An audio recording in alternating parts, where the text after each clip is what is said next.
पढ़ूं।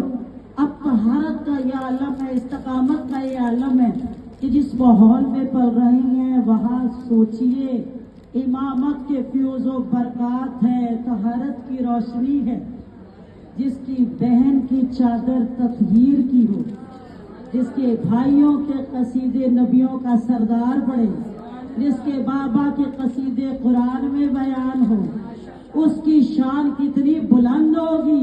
मुख्तसर करूं, उस खूबसूरत माहौल में परवरिश पाई जहां अदब मौला की नफ्स में शामिल था। आज कहते तलवार थी, लड़े क्यों नहीं? जब कह जो दिया सुम्मस्तकामू, वो इस्तकामत वाले हैं। जब उनको कहा कि जंग नहीं करनी तो इस्तकामत दिखाई, कुदरत रखते हुए जंग नहीं की। और आलम ये है कि आप इनके दर पे आ जाए तो इनके दरवाजे का नाम, इनके बाबा को बाबुल इल्म कहा जाता है और इनका अपना लक़ब बाबुल हवाएज है। हाजतों का दर, जिसकी दुआ कभी पूरी नहीं हुई, वो तवस्सुल करे जनाबे सैयदा फातिमातुज़ ज़हरा से। क्यों हसनैन बेटे हैं मोहम्मद मुस्तफा के, अब्बास बेटा है फातिमातुज़ ज़हरा का, तो आप बीबी से तवस्सुल कीजिए, या सीदाती या मौलाती या फातिमातुज़ ज़हरा अगैसिनी बिहक़्क़ि अबुल फ़ज़्ल अब्बास। बीबी हम तुझसे अबुल फ़ज़्ल अब्बास का तवस्सुल करके दुआ मांगते हैं, हमारी हाजत को पूरा कर दे। ऐसा हो नहीं सकता कि जनाबे सैयदा से अब्बास का सदका मांगा जाए और आपकी दामने मुराद खाली रह जाए। क्यों? क्योंकि सैयदा ने इस शहजादे का नाम मुंतखब किया है, सैयदा ने हाथों से कुर्ते सिए। आज मेरा मिजाज बस मसाइब का है, तो परवरदिगार आलम ने कहा कालू रब्बना सुमस्तकामो वला खौफुन अलैहिम वला हुम यहज़नून, यही तो है। फिर परवरदिगार कहते खालिदीना जन्नतुन नईम, इनका दर्जा जन्नत में भी कहीं ऐसी जगह नहीं है जो मख्फी हो। अल्लाह कहते हैं जन्नत का बुलंद तरीन दर्जा मकाम नईम है और इनका दर्जा उसी जगह पर मौजूद होगा। बाबुल हवाज का लक़ब दुनिया में मिला, उस घराने से मिला जिस घराने को लोग मुश्किल कुशा का घराना कहते हैं। और फिर जब ये लक़ब मिल गया तो बहुत से लोग आजमाने खड़े हो गए। सुन रहे हैं? ये मौजूदा सिर्फ इसलिए कि तक़वियत अज़हान के लिए। हाँ, एक आलिम दीन थे, कुम में रहा करते थे, मौला की मवद्दत और मोहब्बत से सरशार थे। तमाम जितने भी अरकान दीन थे उन पे अमल पैरा होते थे। कसम कुर्सी में जिंदगी गुजरती रही। सुन रहे? कसम कुर्सी में गुर्बत में जिंदगी गुजरती रही। दिल में सोचा कि मेरे पास कुछ रकम हो तो मैं हज करूं।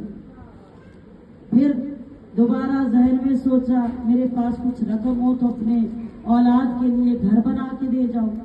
तमाम जिंदगी यही दुआ करते रहे, मौला मैं आपकी खिदमत कर रहा हूँ, मुझे कुछ अजर दीजिए। फिर क्या दिल में सोचा कि क्यों ना जनाबे हजरत सरकारे वफा की बारगाह में जाके ये दुआ तलब की जाए। सुन रहे हैं? कहा कि सफर करते हुए पहुंचे जनाबे सरकारे वफा के हरम में। अब वहां जाके अजब आलम देखा, जब वो ईमान की और रोशनी अता करते गए। अब आलिम दीन थे, अपनी इबादत में महव हुए, जाके सलामो दरूद किया, सोचा शब में कयाम करूंगा। अब शब में बहुत से लोग आए जिनमें कुछ बीमार थे, उन बीमारों को रस्सियों से कपड़ों से बांध के जरिए रस्से बांधा गया। जब देखा कि सुबह में एक एक करके सब के सब शफायाब हो गए, तो दिल में एक मर्तबा ख्याल आया कि मौला इनकी तो फौरन सुन ली, जैसे आपकी और मेरी है ना। मौला इनकी तो आपने फौरन दुआएं कबूल कर ली, और मैं जो एक अरसे दराज से आपसे सवाल करता हूँ मेरी दुआ पूरी नहीं होती। अभी ये ख्याल जहन में लेके बैठे हुए थे कि मालूम हुआ कि एक ऐसा शख्स आया कि जिसका बेटा करीबुल मर्ग था, सांस उखड़ रही थी, और फिर देखने वालों ने देखा कि उसकी सांस की डोरी टूट गई। उसने सरकारे वफा की जरी के करीब ले जाके अपने बेटे को लिटा दिया اور کہا مولا اگر یہ مر گیا ہے تو میں اس کی میت واپس لے کے نہیں جاؤں گا، مولا میں اسے یہی چھوڑ جاؤں گا مولا، اور اگر آپ چاہتے ہیں میں اس کی ماں سے سرخرو ہو جاؤں تو اس کو زندگی عطا کر دیجیے۔ ابھی جملے پورے نہیں ہوئے تھے کہ نوجوان نے آنکھیں کھول دی۔ اب عالم دین نے جب یہ عالم دیکھا تو آنکھیں خیرہ ہو گئی، پھر وہی بات دل میں آئی، کہا واہ مولا مردوں کو زندہ کر رہے ہیں، مولا بیماروں کو شفائیں بانٹ رہے ہیں، غریبوں کو امیر کر رہے ہیں، اور میں نے تو اتنی نوکری کی ہے۔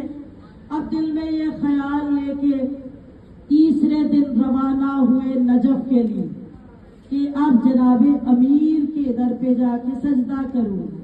نجف پہنچے، ان کے استاد تھے ابو عبداللہ انصاری۔ اب جب یہ جناب پہنچے تو انہوں نے جا کے مولا کی زیارت کے بعد سب سے پہلا شرف یہ سمجھا کہ اپنے استاد گرامی سے ملاقات ہو۔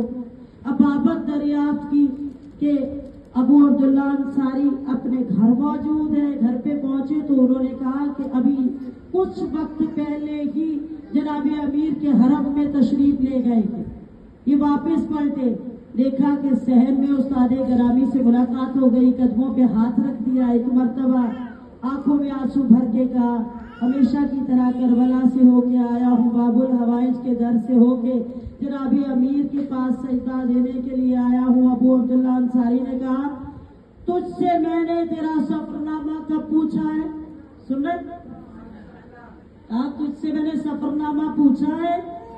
استاد تھے نا، یہ مرعوب ہو گئے، کہنے لگے نہیں میں نے اس لیے آپ کو بتایا کہ مجھے آنے میں کافی وقت لگا۔ انہوں نے کہا میں تیرا منتظر کب تھا جو تجھے دیر لگی؟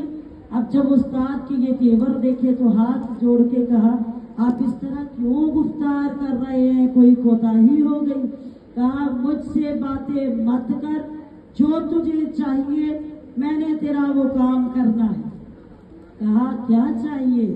انہوں نے اپنے خرقے میں سے 2 کیسے نکالے، تھیلیاں 2 کیسے نکالے، پہلا پکڑایا کہا یہ لے حج کر لینا، دوسرا پکڑایا کہ یہ لے اپنا گھر لے لینا۔